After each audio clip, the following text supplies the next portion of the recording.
الحمد لله رب العالمين والصلاة والسلام على أشرف الأنبياء والمرسلين وعلى آله وأصحابه ومن تبعهم بإحسان إلى يوم الدين. أما بعد فأعوذ بالله من الشيطان الرجيم. بسم الله الرحمن الرحيم. أتى أمر الله فلا تستعجلوه سبحانه وتعالى عما يشركون. صدق الله العظيم. سورۃ النحل قرآن کریم کی 16 نمبر سورت ہے اور نزولی اعتبار سے اس سورت کا نمبر 70 ہے۔ یہ سورت بھی مکی ہے، یعنی رسول اللہ صلی اللہ علیہ وسلم کے مدینہ ہجرت کر جانے سے پہلے مکہ مکرمہ میں نازل ہوئی تھی۔ 168 آیات اور 16 رکوع اس سورت میں ہیں، اور اس سورت کا موضوع بھی وہی ہے جو مکی صورتوں میں کثرت کے ساتھ نظر آتا ہے کہ اس میں اللہ تعالیٰ کی توحید اور اس کی قدرت اور اس کے عجائبات کو بیان کیا گیا ہے، اللہ کی نعمتوں کو ذکر کیا گیا ہے، اس کی تخلیق کے مناظر کو ذکر کیا گیا ہے، اور یہ ساری چیزیں ذکر کرنے کے بعد مسلمانوں کو نہیں، ساری انسانیت کو دعوت دی گئی ہے کہ وہ ایک وحدہ لا شریک کی عبادت کریں، اس کو اپنا رب مانیں اور اس کو اپنا رب مان کر اس کی اطاعت کریں۔ سورت کا دوسرا موضوع انبیاء علیہم السلام کی نبوت و رسالت اور نبی کریم صلی اللہ علیہ وسلم کا تذکرہ ہے کہ آپ اللہ کے سچے نبی ہیں اور آپ کی دعوت اصل میں اللہ کی دعوت ہے۔ اور اس کے ساتھ ہی پھر اس صورت میں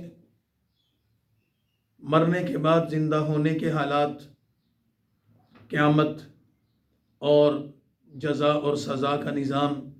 اس کا ذکر کیا گیا ہے۔ اور اس کے ساتھ ساتھ اس صورت میں کچھ مسلمانوں کو انتہائی اہم ترین احکامات جن کا تعلق انسانوں کے حقوق کے ساتھ اور زندگی گزارنے کے اہم معاملات کے ساتھ ہے، انتہائی جامع انداز میں بیان کر کے مسلمانوں کو اس پر عمل کرنے کی تلقین کی گئی ہے۔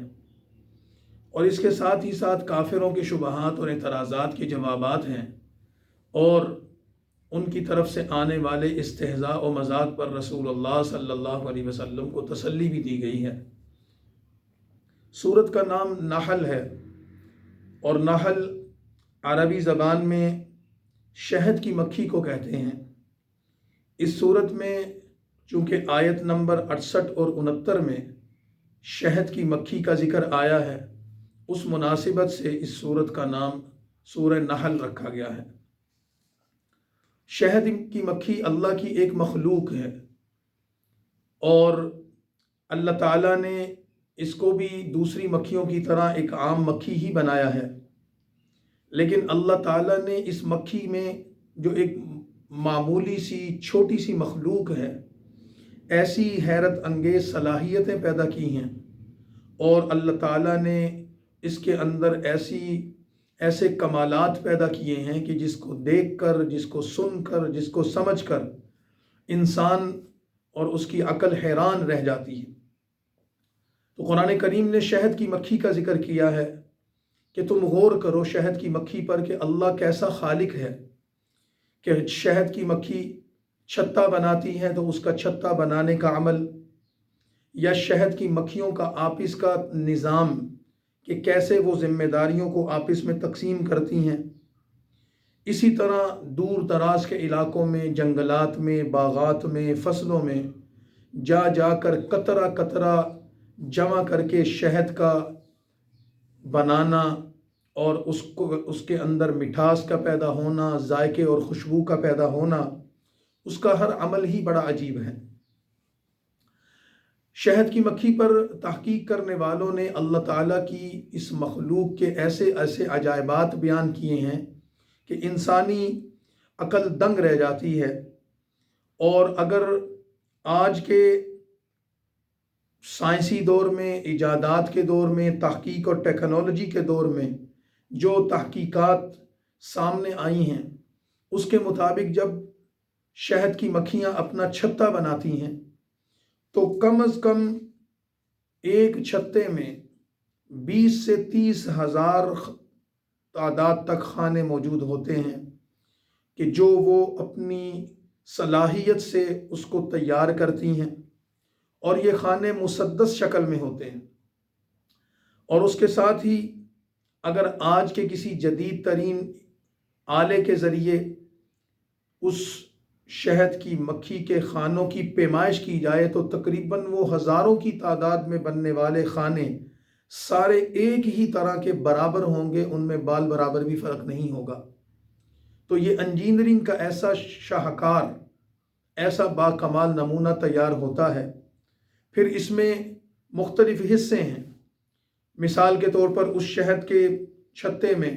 ایک حصہ شہد جمع کرنے کے لیے اس کے گودام کے طور پر استعمال ہوتا ہے، ایک حصہ شہد کی مکھیوں کے بچوں کے لیے ہوتا ہے کہ جس میں وہ بچے دیتی ہیں، شہد کی مکھیوں کا فضلہ اس کے لیے بالکل الگ حصہ بطور سٹور کے استعمال ہوتا ہے۔ اسی طرح ان ہزاروں مکھیوں پر ایک مکھی ان پر حکمران ہوتی ہے جو ان کی ملکہ ہوتی ہے، ان کا نظم قائم کرتی ہے، ان کی ڈیوٹیاں لگاتی ہے، ان کے درمیان کاموں کو تقسیم کرتی ہے، اور پھر ان کاموں کی تقسیم کے اعتبار سے بعض مکھیاں اس چھتے پر رہ کر دربان چوکیدار کا فریضہ ادا کرتی ہیں، بعض انڈوں کی حفاظت کا کام کرتی ہیں، بعض اپنے بچوں کی دیکھ بھال کرتی ہیں، بعض مکھیاں مستقل اس چھتے کی بناوٹ میں، اس کی تعمیر اور تراش خراش میں لگی رہتی ہیں، اور اسی طرح کچھ مکھیاں باہر نکلتی ہیں اور جا کر شہد کی تلاش کرتی ہیں، رس چوستی ہیں، اور جب کسی مکھی کو کسی جگہ سے رس کا پتہ چلتا ہے کہ وہاں پھول ہے، پودا ہے، یا کسی جگہ سے ہمیں کوئی چیز ملے گی، تو وہ اپنے چھتے پر، اپنے مکان پر آ کر دوسری مکھیوں کے سامنے مخصوص طریقے سے سگنل دیتی ہے، اور باقی ساری مکھیاں بھی اس کے بتائے ہوئے جگہ پر جا کر وہاں سے رس چوستی ہیں۔ اور پھر ایک مکھی جس جگہ سے رس چوس چکی ہو اور وہاں پر گنجائش نہ ہو تو وہ وہاں سے رس نکال کر ایک مخصوص نشان اور علامت چھوڑتی ہے، جو اس بات کی دلیل ہوتی ہے کہ دوسری مکھی وہاں نہ آئے اور آ کر اپنا وقت ضائع نہ کرے۔ یہ سارا نظام۔ پھر اسی طرح شہد کی مکھی گندگی پر نہیں بیٹھتی، پھلوں پر، پھولوں پر اور سبزے پر بیٹھتی ہے، اور اگر ان میں سے کوئی مکھی گندگی پر بیٹھ جائے، کسی زہریلے مادے کو چوس کر لے آئے، تو اس کے لیے باقاعدہ سزا ہے، اور اس نظام کے تحت وہ دوسری مکھیاں اس کو باقاعدہ قتل کر دیتی ہیں کہ یہ گندگی کیوں لے کر آئی ہے، گندی چیز کیوں لے کر آئی ہے، یا کوئی زہریلا مادہ کیوں لے کر آئی ہے۔ گویا کہ ہر آنے والی مکھی جو کہیں سے رس نکال کر لاتی ہے، اس کو گھر میں داخل ہونے سے پہلے باقاعدہ چیک کیا جاتا ہے، اس کی تلاشی لی جاتی ہے، اور پھر وہ جا کر اس میں سٹاک میں اس کو رکھتی ہے۔ تو اللہ تعالیٰ نے یہ سارا نظام بتایا کہ ایک مکھی کو اللہ نے پیدا کیا اور اس کے اندر کیسی حیرت انگیز صلاحیتیں رکھیں، کیسے کمالات رکھے، اور یہ اللہ کے بنائی ہوئی قدرت، اللہ کی قدرت کے کرشمے ہیں۔ اگر تم اس مکھی پر غور کرو تو انسانوں کو اس سے ہی عبرت حاصل کر لینی چاہیے کہ اللہ تعالیٰ فرماتے ہیں کہ یہ مکھی معمولی سی مخلوق اتنے کارنامے کرتی ہے، اس کو یہ کس نے علم دیا، یہ صلاحیت اس کو کس نے دی، یہ کام اس کو کس نے سکھایا؟ تو فرمایا کہ یہ اللہ نے اس کو سکھایا ہے، اور سوچنے والوں کے لیے، سمجھنے والوں کے لیے اس میں نشانیاں موجود ہیں۔ تو یہ اتنی حیرت انگیز اور شاندار مخلوق کے ذکر سے اس صورت میں اس کو منسوب کیا گیا کہ یہ سورۃ النحل ہے۔ پھر سورت کا آغاز قیامت کے ذکر سے ہوتا ہے۔ اتی امر اللہ فلا تستعجلوہ سبحانہ وتعالی عما یشرکون، کہ اللہ کے نبی کافروں کے سامنے قیامت کا تذکرہ کرتے ہیں کہ قیامت آئے گی، جزا اور سزا کا نظام ہوگا، تو یہ لوگ کہتے ہیں کہ اچھا ہمیں سزا ملے گی، ہمارے اعمال کا حساب ہوگا، ہمیں دوبارہ مرنے کے بعد زندہ کیا جائے گا، تو پھر دیر کس بات کی ہے، جلدی کرو، جو سزا دینی ہے دے دو، جو فیصلہ کرنا ہے کر لو۔ تو اللہ تعالیٰ فرماتے ہیں کہ ان لوگوں کو یہ بتا دو کہ قیامت کے آنے میں جلدی کی بات نہ کرو، وہ آئے گی، اللہ کا حکم ہے، آ کر تمہارے سامنے مناظر پیش کر دیے جائیں گے، تمہیں پکڑا جائے گا، پوچھا جائے گا، لیکن پھر تمہیں بھاگنے کی کوئی گنجائش نہیں ہوگی۔ اللہ تعالیٰ نے جو اعلان کر دیا ہے اللہ اس کو پورا کر کے رہے گا، اور اس تذکرے کے ساتھ سورت کا آغاز کرتے ہوئے پھر اللہ کی تخلیق کا ذکر کیا، اس کی قدرت کو ذکر کیا کہ خلق السماوات والارض بالحق تعالی عما یشرکون خلق الانسان من نطفۃ فاذا هو خصیم مبین، کہ اس سورت کو اللہ تعالیٰ کی قدرت کی نشانیوں کے بیان کرنے کے لیے متعین کیا گیا کہ غور کرو زمین و آسمان کو اللہ نے کیسے بنایا، انسان کی تخلیق اللہ نے کیسی کی، پھر اللہ نے تمہارے لیے جانور بنائے سواری کے لیے، کھانے کے لیے، تمہارے لیے اللہ تعالیٰ نے ان سے دودھ پیدا کیا، والانعام خلقها لکم فیہا دفء ومنافع، تم ان سے نفع حاصل کرتے ہو، بوجھ بھی لاتے ہو، سواریاں بھی کرتے ہو، تم ان سے کھانا بھی کھاتے ہو۔ اسی طرح تمہارے لیے اللہ تعالیٰ نے والخیل والبغال والحمیر،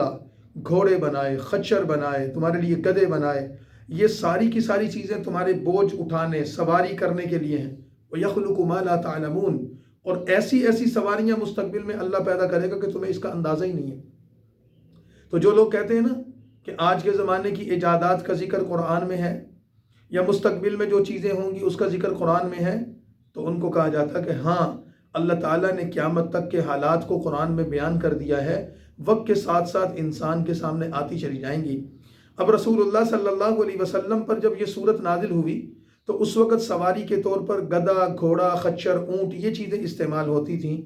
وہ چکے کا دور نہیں تھا، پہیے کا دور نہیں تھا، مشینری کا دور نہیں تھا۔ تو اللہ تعالیٰ نے فرمایا کہ تمہاری سواری کے لیے یہ چیزیں بھی میں نے پیدا کی ہیں، وَيَخْلُقُ مَا لَا تَعْلَمُونَ، اور ایسی چیزیں بھی پیدا کروں گا جس کو تم جانتے نہیں لیکن تم اس پر سواریاں کرو گے، وہ سواریاں ہوں گی۔ اب اس زمانے میں اگر کہا جاتا کہ جہاز ہوگا، ریل گاڑی ہوگی، کار ہوگی، موٹر ہوگی، تو لوگ کہتے جی وہ کیسی ہوگی، لیکن فرمایا کہ سواریاں پیدا ہوں گی، تمہیں ابھی اس کا علم نہیں۔ اور آج جس دنیا میں ہم موجود ہیں، تو آج ہماری دنیا کی جو ایجادات ہیں، آنے والے 100 سال میں اور 200 سال میں، 300 سال میں، 500 سال میں انسانوں کے پاس سفر کرنے، ٹریولنگ کا کیا نظام ہوگا، بوجھ اٹھانے کے لیے کون کون سی انہوں نے مشینیں ایجاد کر لی ہوں گی، کیسے کیسے جہاز اور گاڑیاں بنا لی ہوں گی، ہم تصور بھی نہیں کر سکتے اس کا، لیکن اللہ کو سب علم ہے۔ تو اس وجہ سے اس سورت کو سورت النعم بھی کہا جاتا ہے کہ اس میں اللہ تعالیٰ کی اتنی نعمتوں کا ذکر ہے، پانی کا، آسمان سے اترنے والی بارشوں کا، پھلوں کے پیدا ہونے کا، فروٹ، ان کے رنگ، ان کی خوشبو، ان کے ذائقے، زمین و آسمان کا نظام، چاند اور سورج، ستارے، اور اس کے ساتھ ساتھ زمین پر پھیلی ہوئی اللہ کی قدرت کے عجائبات اور نشانیاں، ان تمام چیزوں کو ذکر کر کے اللہ تعالیٰ فرماتے ہیں کہ جس اللہ نے یہ ساری چیزوں کو پیدا کیا اور اس نظام کو بنایا، اس کے لیے کوئی مشکل نہیں ہے کہ وہ تمہیں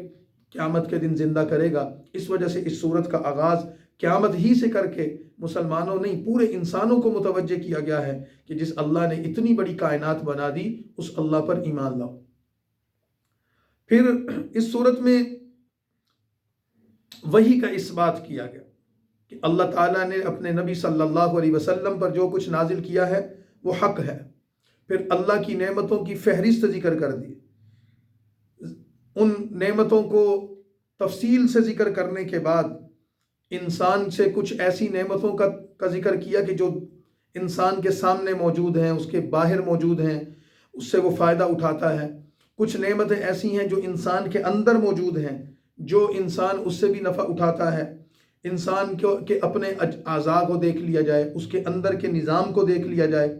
یہ تمام کی تمام چیزیں، انسان کا معدہ کیسے کام کرتا ہے، آنکھ کیسے کام کرتی ہے، قوت سماعت کیسے کام کرتی ہے، انسان کا ہاضمہ کیسے کام کرتا ہے، انسان کا جگر ہے، اس کے گردے ہیں، اس کے اندر خون کا نظام ہے، اس کے اندر رگوں میں خون کی روانی ہے، انسان کی ہڈیاں ہیں، انسان کے اندر جتنے بھی اعضاء ہیں، ان تمام چیزوں کا ذکر کرتے ہوئے فرمایا کہ اے انسان، تو اپنے اندر میں دیکھ تجھے کیا کچھ دیا گیا ہے، تو اپنے باہر میں دیکھ تجھے کیا کچھ عطا کیا گیا ہے، لیکن اس کے باوجود تو اپنے رب سے غافل ہے اور اس کی قدرت کی نشانیوں کو دیکھتا ہے، نعمتوں کو استعمال کرتا ہے، لیکن اپنی اندرونی اور بیرونی تمام نعمتوں اور قدرت کے عجائبات کو دیکھنے کے باوجود تو تیرا اللہ پر ایمان نہیں، تو پھر اس سے بڑی بدقسمتی تیری کیا ہوگی۔ تو یہ تمام کی تمام چیزیں اس سورت کے ابتدائی آیات سے لے کر تقریباً اس سورت کے اختتام تک یہی مضمون تقریباً چلتا چلا جا رہا ہے اور بیان کیا جا رہا ہے۔ پھر اس صورت کا آخری حصہ، کیونکہ یہ 3 ربع پر مشتمل صورت ہے، پون پارے پر مشتمل صورت ہے، تو اس صورت میں اللہ تعالیٰ کی طرف سے یہ چیزیں ذکر کرنے کے ساتھ ساتھ اس صورت میں کچھ ایسے احکام ذکر کیے گئے ہیں جو انتہائی جامع ہیں، اور اس کے ساتھ ساتھ اللہ تعالیٰ نے بطور مثال کے اپنے بندوں اور ان بندوں کو اپنی ذات کی طرف متوجہ کرنے کے لیے یہ سمجھایا ہے کہ دیکھو، ایک غلام ہے کسی انسان کے پاس، اور وہ مالک کا رزق بھی کھاتا ہے، اس کے خدمت کے کسی کام بھی نہیں آتا، نہ کسی چیز پر اس کی ملکیت ہے، اور نہ ہی وہ کوئی نفع دیتا ہے، تو بتاؤ ایک غلام یہ ہے، اس غلام کی کوئی قدر و قیمت ہو سکتی ہے؟ اور دوسرا وہ ہے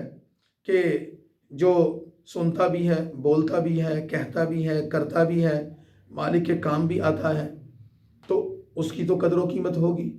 تو اللہ تعالیٰ یہ بات فرماتے ہیں کہ دونوں کبھی برابر نہیں ہو سکتے۔ اسی طرح ایک اللہ کی ذات ہے،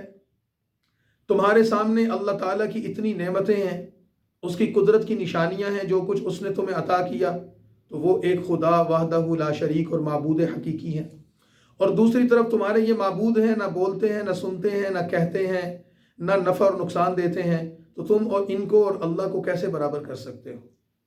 تو انسان کو کہا کہ انسان کی تخلیق در حقیقت علم کے بغیر ہوئی تھی۔